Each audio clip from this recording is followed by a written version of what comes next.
So the story revolves around four people: Madam, Alina, who is the maid. Then there's a chauffeur named Bilal, and the fourth one is Madam's boyfriend, whose name is Mikhail. So the story revolves around them. It's not a love triangle, but it's a love square going on. The deception is going on continuously in this play. It's a dark comedy. Sometimes we tend to not to realize things, and until it comes in a comical form. So this is about a little bit about the play, and the mystery is, who is the madam in this play? Is Alina is the madam, or the actual model Abru madam is the madam? This is the mystery inside it. It's like you're jumping off from a cliff or a plane. You don't know either the parachute will gonna be open or not, whether you're gonna be safe or not. It's a big risk. It's a beautiful challenge, I would say. I loved each and every process of it, no matter how difficult, how sometimes painful it was. I don't care about the pain, but I loved the process and each and everything. Even the difficult parts, I enjoyed it because it was something, what I was doing, it was something that I personally loved. So I enjoyed this process thoroughly. I think the pros of this is like, you gotta learn a lot. I'm grateful, alhamdulillah, I had some great mentors who were there to help me out in what I was lacking in. And they were of a great help. And the cons is, you gotta be patient. Simple thing. You gotta be patient, timing, discipline with each and every one of the cast. Sometimes you get to be a little bit hard on everyone, because you gotta keep everyone together. Keeping everyone together is a big challenge.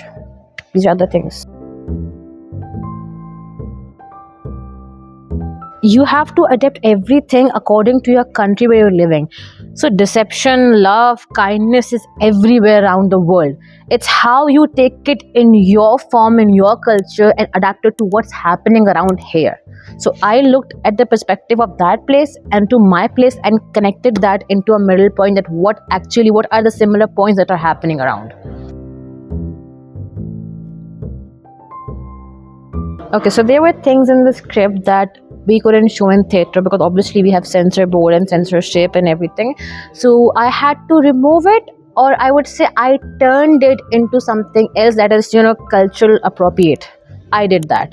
I did not completely remove each and everything because that would, just take the essence and the real message of the play. So I adapted it and turned into something different that people can actually understand. Okay, this is something that is happening around. It's a message that goes around in it. It's the thing that we talked about. Though people might think it's something very open that we are just kind of speaking in this play, but that's the reality. If you see, everything is very secretive around the world. This is something you're going to see on the stage, very much live that's happening around. There's a lot of secrets being revealed and being seen on theatre live. So I think theatre is a pure form which you are able to express everything so easily, and the best part is getting live. So you gotta do everything you want to do on the stage, and that's the best part.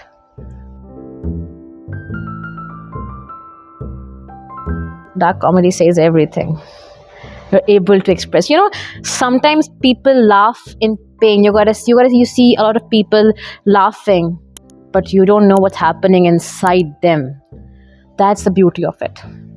Dark comedy reveals a lot of things, a lot of the emotions. Take a break.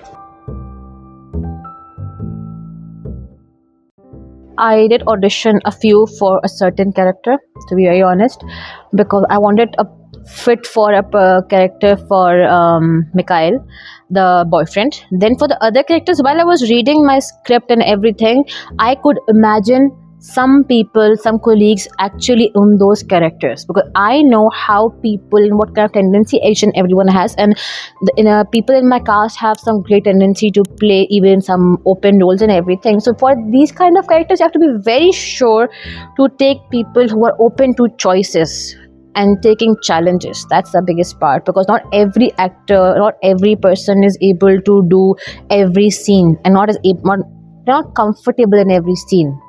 So you got to ask them first, you got to talk to them first, that we're going to have these parts and these things and everything. So are you comfortable in that?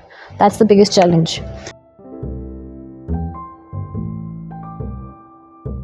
Two things You need patience, a lot of patience. In this directing thing, I've learned how to be patient because I'm a very hyperactive person.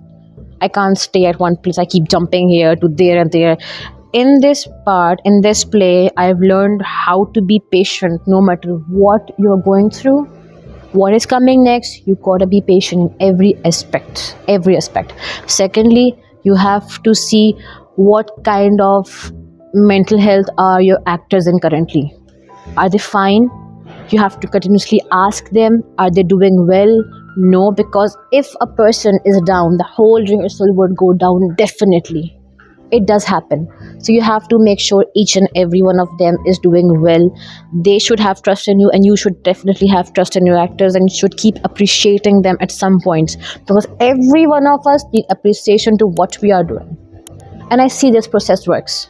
Definitely for me it does.